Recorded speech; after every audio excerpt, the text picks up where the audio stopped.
বৃহত্তর যশোরে, সেই যশোরের শিক্ষা বোর্ডে, মাধ্যমিক শিক্ষা বোর্ডে আপনারা জানেন যে এখানে কিন্তু এই খুলনা বিভাগের প্রত্যেকটা স্কুলের মাধ্যমিক বিদ্যালয়ের সেই মূল কেন্দ্র কিন্তু এই যশোর শিক্ষা বোর্ড। আর এই শিক্ষা বোর্ডকে কেন্দ্র করেই আজকে কিন্তু আমার পাশে যারা দাঁড়িয়ে আছেন এরা কিন্তু সাতক্ষীরা তালা থানার থেকে আসছে। তাদের একটা পরীক্ষার কেন্দ্র পরিবর্তন করে দেওয়া হয়েছে অন্য একটা স্কুলে, প্রায় 26 কিলোমিটার দূরত্ব রেখে এই কেন্দ্রটা পরিবর্তন করা হয়েছে। কিন্তু আসলে এই শিক্ষার্থীরা তারা কিন্তু জানে না, তাদেরকে পরে অবহিত করা হয়েছে। সেই প্রেক্ষাপটেই আজকে কিন্তু এই শিক্ষা অফিসে আসছিলেন, তার চেয়ারম্যান সাহেবের সাথে দেখা করতে চাইলেও সঠিক উত্তর তারা কিন্তু এখনও পায়নি। অর্থাৎ এই শিক্ষা বোর্ড আসলে একটা শিক্ষার মূল কেন্দ্র যদি হয় এমন দুর্নীতি এবং অনিয়মের চক্র, তাহলে সেখানে আসলে উচ্চশিক্ষায় কীভাবে শিক্ষিত হবে? আপনারা কোথা থেকে আসছেন? আমরা আসছি শালিকা কলেজ, তালা সাতক্ষীরা থেকে। আচ্ছা, আমাদের দাবি যে একটা আমাদের কেন্দ্র ছিল আগে রাড়ুলি কেন্দ্র, আমাদের আশেপাশে দুইটা কেন্দ্র, রাড়ুলি আর দুর্গাপুর। রাড়ুলি আমাদের থেকে ডিস্টেন্স হাইস্ট 4 কিলোমিটার। আর বর্তমানে আমাদের যে কেন্দ্র দিয়েছে তা আমাদের দুইটা পথ আছে যাওয়ার। একটা পথ যদি যাইতে যাই তাহলে আমাদের 26 কিলোমিটার ঘুরে যেতে হবে, আর একটা পথে 15 কিলোমিটার প্লাস, সেখানে নদী পারাপারের পথ ডিঙি নৌকা, আর যাতায়াত ব্যবস্থাও খুব খারাপ। এখন আমাদের যে কলেজে কেন্দ্র চেঞ্জ করেছে, আমাদের প্রিন্সিপাল সে বিষয়ে কোনোভাবে অবগত না।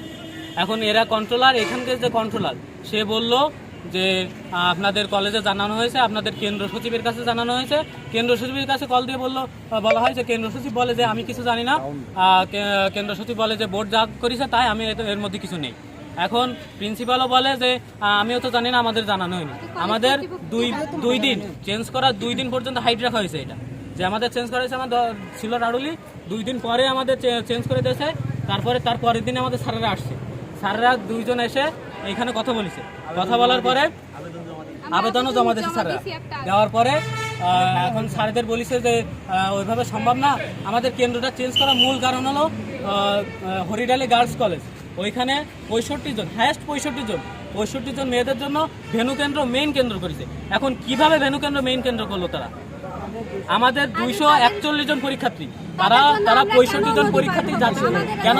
তারা 65 জন পরীক্ষার্থী অন্য জায়গায় যেতে পারবো না, সেই জন্য তারা ভেনু কেন্দ্রকে মেইন কেন্দ্র করেছে। কিন্তু আমাদের যে এখান থেকে 26 কিলোমিটার দূরত্বে, তারা আমাদের 241টা স্টুডেন্ট কীভাবে যাবে? তাদের নদী পারার পর। এখন আবহাওয়া খুব খারাপ, প্রতিদিনই বর্ষা হবে। এখন যদি 7টার সময় বর্ষা শুরু হয়, তাহলে যদি 9টা পর্যন্ত বর্ষা চলে, আমরা কিভাবে কেন্দ্রে যাব? আর আমরা পরীক্ষা দেবো কিভাবে? 7 তারিখ আমাদের স্যারেরা আসছে, 8 তারিখ স্যারেদের সাথে খারাপ ব্যবহার করা হয়েছে। স্যারেদের বলেছে যে এই বছর সম্ভব না, সামনের বছর থেকে। আর বড়নের ব্যবস্থাও খুব খারাপ, হাইয়েস্ট ভ্যান না ইজি ভাই। এতে কি মনে করছেন যে আসলে শিক্ষা অফিসগুলো বা শিক্ষা বোর্ডগুলো দুর্নীতির ভিতরে জড়িত হয়ে গেছে? হ্যাঁ, আমাদের তাই মনে হচ্ছে। কারণ একটা 65 জন স্টুডেন্টের জন্য যদি 241 জনে 26 কিলোমিটার নিয়ে যেতে পারে, তাহলে সেইখানে ভেনু কেন্দ্র কিভাবে মেন কেন্দ্র হয়? যদি কোনো আমাদের কলেজটা হচ্ছে শালিকা কলেজ, আমাদের কেন্দ্র ছিল আর.কে.বি. হরিশচন্দ্র ইনস্টিটিউশন। কিন্তু আমাদেরকে অবহিত না করেই বোর্ড আমাদের কেন্দ্রটা পরিবর্তন করে কবিলমুনি কেন্দ্রে দিয়েছে কেন্দ্র। যে কারণে আমাদের ছেলে মেয়েরা চলে আসছে আজকে চেয়ারম্যান স্যারের কাছে। আমরা অবশ্যই যেদিন জানতে পেরেছিলাম তার পরদিনই বোর্ডে আবেদন দিয়েছি আমাদের কেন্দ্র পুনর্বহালের জন্যে, কিন্তু ওনারা সেটা দেননি। এরপরে আবার স্টুডেন্টরা আসছে আজকে, তারা চেয়ারম্যান স্যারের অফিসের সামনে এখন বর্তমান অবস্থান করছে। আচ্ছা, ঠিক আছে। আচ্ছা শোনেন, আরো কিছু কথা আছে ভাই, আমাদের আরো কিছু প্রশ্ন আছে তো, কেন আপনি বলবেন না কেন? একটু বলেন ভাই।